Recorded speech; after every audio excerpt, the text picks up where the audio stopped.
our good friend William Badke has created an excellent guide for questions to avoid. Now, some students don't like the negative way that this kind of gets set up, but it points to sort of the positive of, if you can avoid these questions, sometimes it's easier to identify like, oh, I've written a open-ended question. Oh, I've written a fuzzy question. If you can identify the types of questions you're trying to avoid, you'll have a better chance of having a good research question because you've avoided the bad research questions. Well, not necessarily bad, but the ones that don't lead to those nice, crisp papers that we all hope to write. And in the first 2 chapters of the book, Badke does an excellent job of really going over this, but I do want to kind of talk about this in class. So these are the kind of questions that we don't want to have. We want to have good, crisp, solid research questions. And he talks about the different kinds, and definitely, and I'm going to kind of spend a little time on this because this is our first assignment, is to write a research question. And I've got to pick up the pace a little bit here. But the idea, that the question that's isn't there, that's sort of the compile, push it back out. There isn't a question here. You're just gathering information on one thing from different sources, kind of streamlining the paragraphs, creating some transition sentences so that it all kind of reads together, and then pushing that out. You didn't really ask a question. You didn't really research a question. You more just sort of researched a topic, and now you're presenting your findings. You're not using any information to answer a question or come to a conclusion. You're just gathering things together and pushing them out. So that's sort of that research question. If you can't say what is the purpose of your paper, like if the purpose of your paper is to have 5 pages about this topic, you didn't have a research question. You should be able to say, the purpose would be your thesis, and the thesis statement is the answer to your research question. A lot of times professors will, in their assignment, they'll say that you have to have a 10-page paper with a thesis and defend your thesis, or make a claim and defend your claim.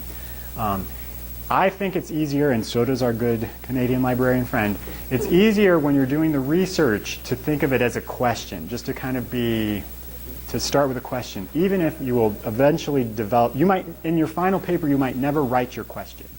You only write the answer, your thesis. But through the research process, a lot of times it's easier to kind of be in the mind frame, or the frame of mind of asking a question and seeking out research that answers that question, rather than having a thesis and seeking out research that supports the thesis. It's a little harder of a mental hurdle to get over. So if you can think of it as a research question, I lost track, but I think I said everything, but I couldn't connect that back to what I was trying. But in any event, having a research question, thinking of it as a question, is really kind of a good mental tool to have. That fuzzy question, and those are kind of those ones that it doesn't have an answer. If people could interpret your question a couple different ways, it's probably not a good, crisp research question. And a lot of times, like, is this good? Good means a lot of different things to different people. Just think of it. If your question is kind of fuzzy, a lot more different articles kind of tentatively answer your question. Whereas if you have a nice kind of crisp question with a clear, it's a clear question, you'll be able to use that as a tool to evaluate, like, yes, this article applies because it answers my question, rather than, well, this kind of applies because my question is kind of asking that. We want to kind of get away from that fuzziness.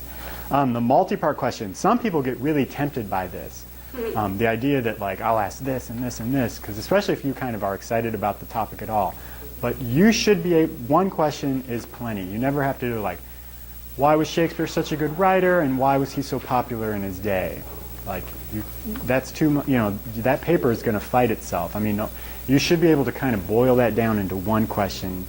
And if you can't, you need to just pick one aspect of that question. The other one is the open-ended question, which is just like, and they give a good, they're often expressed as, what are the implications of? If you're trying to answer a question that, like, thousands of things, like, what are the implications of World War II? Well, pretty much the entire modern world is an implication. You know what I mean? Like, there's no closure. We want questions that can be answered. Because then we'll know what the answer looks like. We'll know what kind of research we have to find. And then the final one is the question that will not fly.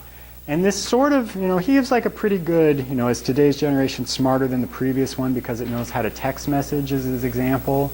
Like, there's just not research there to back that up, and that's just not like a question that will really work. I find with students a lot of times, like in the past, like, you know, sometimes because we're writing academic research papers, we have like at the most 11 weeks to write these papers. The questions that will not fly are the ones that can't be completed in that time frame, or ones that there's just not a lot of research written about. Like, I remember I had one student who he wanted to write a paper on the history of the Bay City Fire Department. Great question, right? There wasn't really much written. There was like half of a book sort of written that kind of talked about it. You know what I mean? Like, it wouldn't fly because there weren't sources to answer it. So, you know, and he ended up having to just kind of broaden his question to sort of like the history of firefighters. You know, like, so, you know, if your question doesn't work, you know, change it, work on it. If there, find the part that is interesting, make it work, you know, but like that idea that you run into, you know, if it doesn't fly, it doesn't fly, and you need to be aware of that. Like, if you spent an hour and it's still not working out, or pick a different topic. If you've spent an hour and you haven't found anything, maybe go talk to your professor and they'll be able to point you in a better direction. Or come talk to one of the, you know, librarians or another student just to get a sense of, how can I make this work? I'm really interested in this. There isn't research. What could I do to satisfy the requirements for your class? You know, like, it would be awesome if he had time to go through all the records, you know, but like, for the purposes of an academic paper, that's just not an option. So it doesn't fly.